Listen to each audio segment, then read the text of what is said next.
Terima kasih pemirsa, Anda kembali bersama kami di Power Breakfast dan kita di segmen Market Buzz. Kami hadirkan terlebih dahulu beberapa sentimen pasar ataupun informasi yang mungkin bisa menjadi referensi untuk Anda ataupun portofolio investasi Anda ya.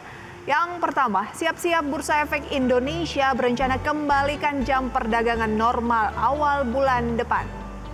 Kemudian ada indeks sektoral transportasi dan logistik atau IDX Transport and Logistik, jadi indeks peningkatan tertinggi sejak awal tahun yaitu sekitar 5%. IHSG Jumat ditutup naik 1,17% dengan net buy asing 965 miliar rupiah di pasar reguler. Selanjutnya kita ke agenda ekonomi, ada dari China, suku bunga utama kredit Bank Sentral China atau PBOC. Selanjutnya pemirsa akan ada informasi dari Malaysia, neraca perdagangan Malaysia di bulan Februari. Selanjutnya ada neraca perdagangan Uni Eropa di bulan Januari dan pidato Gubernur Bank Sentral Eropa atau ECB Christine Lagarde. Berikutnya pemirsa dari emiten akan ada RUPS FASW diagendakan hari ini. Kemudian Arna akan ex dividen tunai juga hari ini. Kemudian pemirsa ada IHSG, kita lihat dulu ya pergerakannya pada akhir pekan lalu kita review menguat sebesar 1,71%, bergerak ke level 6.678. Sejauh mana ini bisa bertahan nanti akan kita bahas. Dan itu dia, kita lihat untuk data dari Bursa Asia pada pembukaan perdagangan pada pagi hari ini, apakah akan seiring dengan IHSG yang kemarin ditutup di teritori positif. Kita lihat pemirsa dan Nikkei yang ternyata pagi-pagi sudah mengalami koreksi, Straits Times, Kospi, Hang Seng semuanya kompak pemirsa pagi hari ini bergerak di teritori negatif.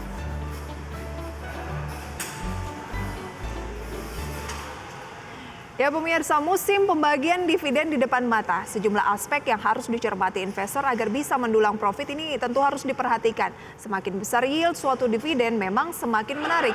Apalagi jika dibandingkan dengan rate deposito di bank besar di kisaran 2,5 sampai dengan 3% untuk jangka waktu 1 tahun. Namun, selain besaran yield yang perlu menjadi perhatian para investor jangka pendek atau para trader yang mengincar momentum pembagian dividen adalah penurunan harga saham di periode X date-nya.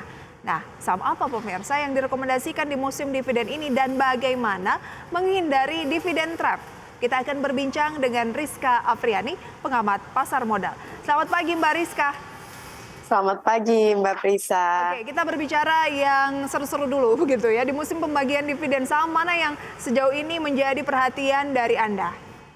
Ya, berbicara musim dividen tentunya saham yang menjadi perhatian adalah saham-saham BUMN yang memang konsisten membagikan dividen tiap tahunnya. Karena untuk saham-saham BUMN kan ada sebuah kewajiban dari pemerintah untuk memberikan dividen, dan di mana dividen ini juga kalau kita ketahui bahwa di akhir tahun kemarin itu disampaikan Pak Jokowi tahun ini harus mengalami peningkatan sebesar menjadi 49 triliun, sekitar 49 triliun. Hal ini ya kita sikapi bahwa ada hal yang menarik untuk kita cermati saham-saham BUMN khususnya. Oke, saham BUMN yang menjadi perhatian Anda kalau berbicara musim dividen. Nah, BUMN ini apakah dari banking seperti yang sudah dirilis begitu ya, dividen-dividennya, kemudian ataukah dari komoditas atau dari sektor mana?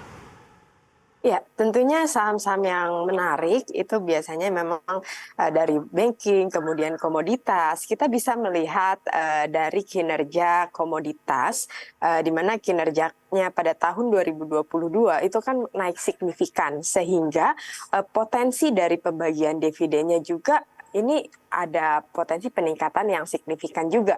Dan berbicara pembagian dividen, kita tidak lepas dari bagaimana sih historical dari emiten-emiten ini membagikan dividen sebelumnya.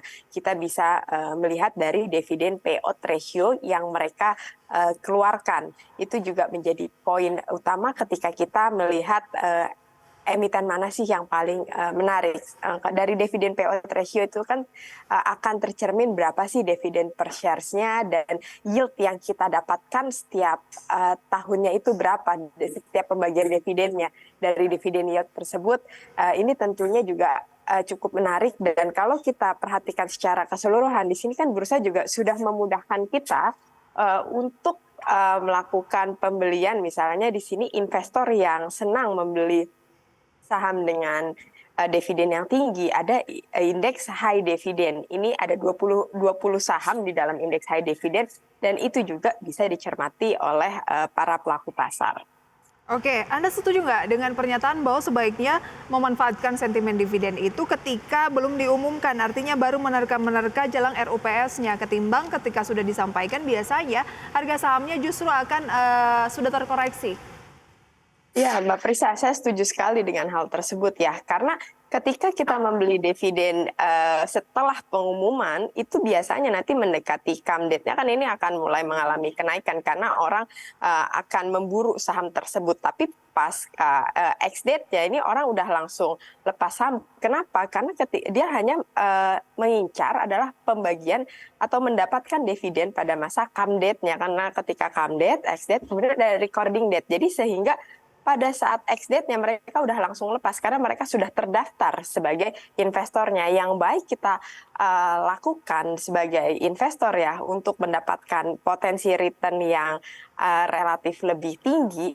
Hemat saya melihat bahwa kita itu kan udah bisa melihat laporan kinerja keuangannya nih pada tahun katakan pada tahun 2022.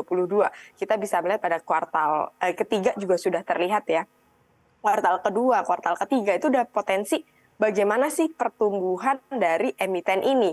Apakah menarik atau tidak? Ketika lihat pertumbuhannya sangat menarik, lebih tinggi dari tahun sebelumnya, kita sudah bisa melakukan akumulasi pembelian pada saham tersebut. Karena secara konsisten, saham-saham yang kita pilih, katakan saham perbankan dari BUMN atau saham komoditas dari BUMN, ini secara berkala sudah melakukan pembagian dividen.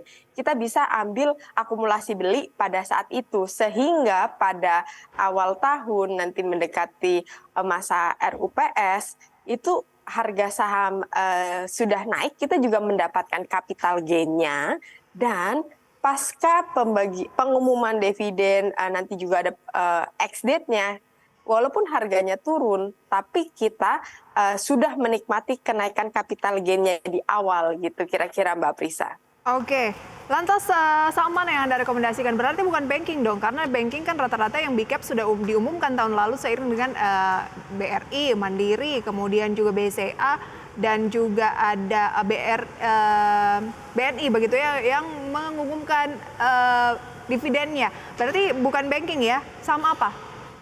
Iya, kalau saham saya melihat memang saham yang menarik ada di pertambangan juga ya. Saya PTBA itu kan memang secara berkala itu selalu membagikan dividen, apalagi tahun lalu PTBA itu membagikan dividen itu 100% dibagikan untuk dividen. Jadi tahun ini juga ini PTBA menarik untuk kita cermati, dan selain itu juga ada Adaro, Astra Internasional, dan Telkom. Oke, jadi ada saham-saham yang sudah mulai dilirik dari sekarang sebelum RUPS-nya begitu ya, agar kita bisa mendulang profit yang lebih maksimal dibandingkan dengan menunggu hasil RUPS-nya, begitu ya? Iya, betul Mbak Prisa. Bagaimana strategi untuk masuk ke emiten-emiten yang sudah ada sampaikan tadi ya, ada PTBA, kemudian juga ada Astra dan lainnya. Kita bahas pemirsa di segmen berikutnya usai jeda pariwara berikut. Tetaplah bersama kami dalam segmen Market Buzz Power Breakfast.